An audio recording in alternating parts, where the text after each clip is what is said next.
Guys, আপনারা তো জীবনে অনেকে অনেক রকমের পাস্তা খেয়েছেন, কিন্তু কখনো সামান্য উপকরণ দিয়ে ঘরে যা আছে সেটা দিয়ে এরকম পাস্তা কি কখনো রান্না করেছেন?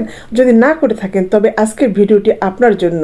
তো দেখতে থাকুন। প্রথমে প্যানে পানি দিলাম, পানি গরম করে দিলাম যাতে তাড়াতাড়ি করে হয়। এখানে আমি 2 রকমের পাস্তা নিয়েছি যাতে দেখতে একটু ভালো লাগে, ঝিনুকের মতো আর লম্বা পাইপের মতো।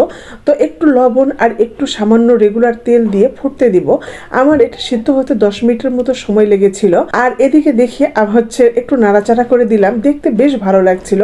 যদিও আমি জীবনে কখনোই পাস্তা খাইনি, আজকে রান্নার পরে ইনশাল্লাহ খাবো। আর এদিকে দেখেন আমার যে 2টা বিচ্ছু ছানা আছে, তাদের সারাদিন দুরন্তপনা আর দুষ্টামিতে ভরে থাকে। ওদের দুরন্তপনা দেখে আমি আমার ছেলেবেলায় ফিরে যাই। আমিও কিন্তু ভীষণ দুষ্টু ছিলাম, আম্মুকে খুব জ্বালিয়েছি।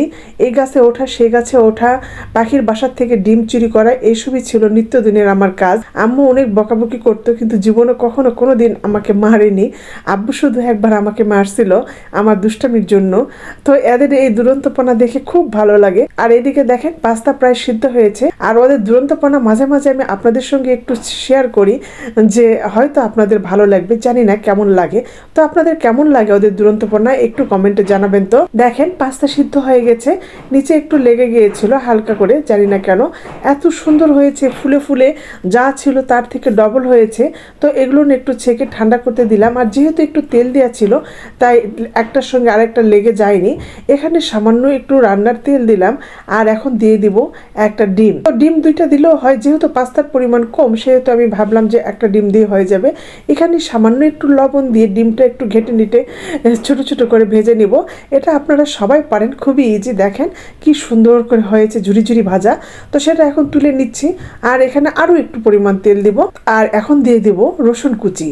তো আরেকটু রসুন কুচি দিলে ভালো হতো, কিন্তু কাটতে কাটতে ভীষণই বিরক্ত লাগছে, অল্প করে কেটে ফেললাম। তো রসুনটা যখন একটু হালকা ভাজা হয়ে যাবে এ পর্যায়ে দিলাম 3টা পেঁয়াজ কুচি আর 2টা কাঁচামরিচ কুচি।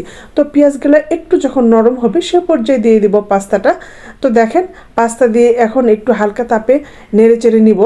তো এখানে একটু আপনারা চাইলে সয়া সস দিতে পারেন। আর এই যে দেখেন পাস্তার সঙ্গে যে মশলা ছিল সেটি একটু দিয়ে আমি নেড়ে চেড়ে সব কিছু মিক্সড করে নিচ্ছি।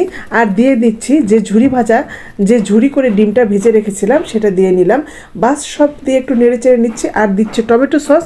তো যেহেতু টমেটো সসটা ছিল ফ্রিজের মধ্যে, এমন শক্ত করে লেগে আছে দেখেন, পড়তেই চাইছে না। তো এত সুন্দর কালার হয়েছে। এখানে আপনারা চাইলে একটু টমেটো অ্যাড করতে পারবেন। তো আমি আগেই বলেছি আমার ঘরে যা উপকরণ ছিল সেটি দিয়ে বানিয়েছি। বাবা খেয়ে তো ভীষণ খুশি।